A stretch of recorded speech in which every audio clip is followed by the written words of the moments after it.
ഈ pre school system ഔദ്യോഗിക വിദ്യാഭ്യാസത്തിൻ്റെ ഭാഗമായിരിക്കെ എങ്ങനെയാണ് ഈ അംഗൻവാടികൾ ഇതൊക്കെ ആധുനിക അല്ലെങ്കിൽ ഒരു നവീകരണത്തിലേക്ക് അല്ലെങ്കിൽ ആധുനിക ഒരു വ്യവസ്ഥിതിയിലേക്ക് ഒരു സിസ്റ്റത്തിലേക്ക് എങ്ങനെയാണ് അത് ഈ വിദ്യാഭ്യാസ നയത്തിലൂടെ കൊണ്ടുവരാൻ സാധിക്കുക? ഇതുവരെ ഭാരതത്തിൽ 1-ാം ക്ലാസ് മുതലാണ് ഔപചാരിക വിദ്യാഭ്യാസം എന്ന് പറയുന്നത്.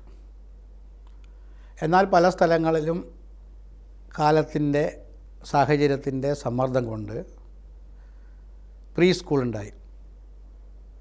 ബാലവാടി, ശിശുവാടിക, അംഗനവാടി, പ്രീ KG, അങ്ങനെ KG എന്നൊക്കെ, കിൻഡർ ഗാർഡൻ, പല പേരിൽ ഡേ കെയർ വരെയുള്ള കൺസെപ്റ്റിൽ ഇതുണ്ട്. 6-7 വയസ്സിൽ ഔപചാരിക വിദ്യാഭ്യാസം എന്നുള്ളത് പഴയ ഒരു കൺസെപ്റ്റാണ്. സാഹചര്യം മാറിയതിനനുസരിച്ച് അതിനു മുമ്പുണ്ടാകേണ്ടിരുന്ന ഒരു വ്യക്തിയുടെ ശാരീരികവും മാനസികവും ബുദ്ധിപരവുമായ വികാസത്തിൻ്റെ അടിസ്ഥാനം അത് അനൗപചാരികമായി പണ്ട് വലിയ കുടുംബങ്ങളിലൂടെ, സമൂഹത്തിലൂടെ, ചുറ്റുപാടിൽ നിന്നും ലഭിച്ചിരുന്നത് ഇന്ന് ലഭിക്കാത്ത സ്ഥിതിയുണ്ട്. ഇന്ന് ഭാരതത്തിൽ കുറച്ച് ആൾക്കാർക്ക് ഒരു പ്രൈമറി വിദ്യാഭ്യാസത്തിൻ്റെ ഒരു കീഴോട്ടുള്ള വലിച്ച് നീട്ടിയിട്ട് 2 വർഷത്തെ KG വിദ്യാഭ്യാസവും കൊടുക്കുന്നുണ്ട്. പക്ഷേ 2 വർഷം മുമ്പ് തന്നെ KG വിദ്യാഭ്യാസം നേടുന്ന കുട്ടികളുടെ സ്കൂൾ റിട്ടൻഷൻ, സ്കൂളിലെ പഠന പുരോഗതി പോസിറ്റീവായിട്ടാണ് പഠനങ്ങൾ കാണിക്കുന്നത്.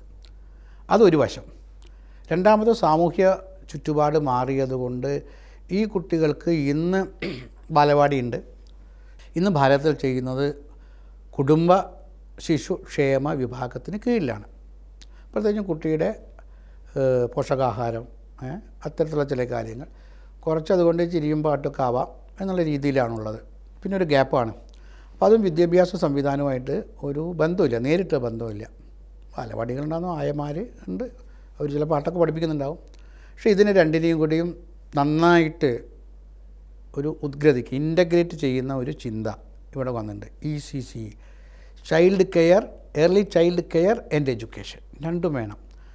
അപ്പോൾ ഈ 3 വയസ്സ് മുതൽ 6 വയസ്സ് വരെയുള്ള പ്രായത്തെ ഒരു കുട്ടിയുടെ മാനസികവും ശാരീരികവും ബുദ്ധിപരവും ഒക്കെ ആയുള്ള, അല്ലെങ്കിൽ ആ കുട്ടിയുടെ സാംസ്കാരിക പ്രക്രിയയുടെ അടിസ്ഥാനമാണ്. പണ്ടിത് വീട്ടിൽ നിന്നായിരുന്നു. അതുകൊണ്ട് ആ കാലത്ത് അമ്മ പറഞ്ഞു കൊടുത്തുകൊണ്ടാണ് കുട്ടിയുടെ ജീവിത മൂല്യങ്ങളുടെ മുഴുവൻ അടിസ്ഥാനം അവിടെ സൃഷ്ടിച്ചിരുന്നു. അമ്മയാണ് അവിടുത്തെ ഗുരു. അമ്മയാണ് ആദ്യത്തെ ഗുരു എന്ന് പറയുന്ന അമ്മ. ആ കാലഘട്ടത്തിൽ സ്കൂളിൽ ചേർക്കുന്നത് വരെ അമ്മ നോക്കിയിരുന്നു പറഞ്ഞാൽ അമ്മമാർ നോക്കിയിരുന്നു, വീട്ടിൽ നിന്ന് കിട്ടിയിരുന്നു. ഇന്ന് അത് ആ സാഹചര്യമില്ല. അപ്പോൾ അതുതന്നെ നമുക്ക് പ്രത്യേകമായൊരു മൊഡ്യൂളോട് കൂടി എന്തൊക്കെയാണോ കുട്ടിയുടെ ഈ വികസനത്തിന് ആവശ്യമായിട്ടുള്ളത് അത് തയ്യാറാക്കി നൽകുക.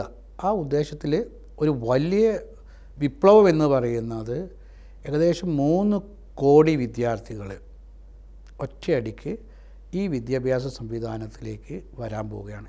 3 വയസ്സിൽ മുതൽ 6 വയസ്സ് വരെയുള്ള ഈ പ്രായം. ഇന്ന് നിലനിൽക്കുന്നത് 1-ാം ക്ലാസ്സിൽ എത്തിയിട്ട് 6 വയസ്സിന് ശേഷം കുട്ടി പഠിക്കേണ്ടത് എന്താണോ അത് 3 വയസ്സിൽ പഠിപ്പിക്കുകയാണ്. എന്ന് പറഞ്ഞാൽ I അല്ലെങ്കിൽ I ഇല്ല, ABCD 1, 2 ഇതൊക്കെയാണ് ഇപ്പോൾ ഉള്ളത്. ഇതല്ല ഇവിടെ ഉള്ളത്. മറിച്ച് കുട്ടിയുടെ ബുദ്ധിവികാസം എങ്ങനെ നടക്കും, കുട്ടി അക്ഷരത്തിലേക്ക് താല്പര്യം വേണം, കുട്ടിയുടെ ഭാവന വളരണം, കുട്ടി പറഞ്ഞത് കേൾക്കണം. അപ്പോൾ കഥ, കളി, ഇത്തരത്തിലുള്ള കാര്യങ്ങളിലൂടെ എങ്ങനെ കുട്ടിയുടെ ഈ ഭാഗം, ഈ പ്രായം, ഏറ്റവും ക്രൂഷ്യലായിട്ടുള്ള പ്രായത്തെ മാറ്റിയെടുക്കാം എന്നുള്ളതാണ് ഈ വിദ്യാഭ്യാസ നയമാണ് ആദ്യമായിട്ട് ഭാരതത്തിൽ ഔപചാരികമായിട്ടുള്ള വിദ്യാഭ്യാസത്തിൻ്റെ ഭാഗമാക്കുന്നത്. അപ്പോൾ ഇത് വിദ്യാഭ്യാസത്തിൻ്റെയും ഭാഗമാണ്, ശിശു ക്ഷേമ വിഭാഗത്തിൻ്റെയും കൂടി ഭാഗം. അവർ തമ്മിലുള്ള ഒരു യോജിച്ചുള്ള പദ്ധതിയായിട്ടാണ് നടക്കുക.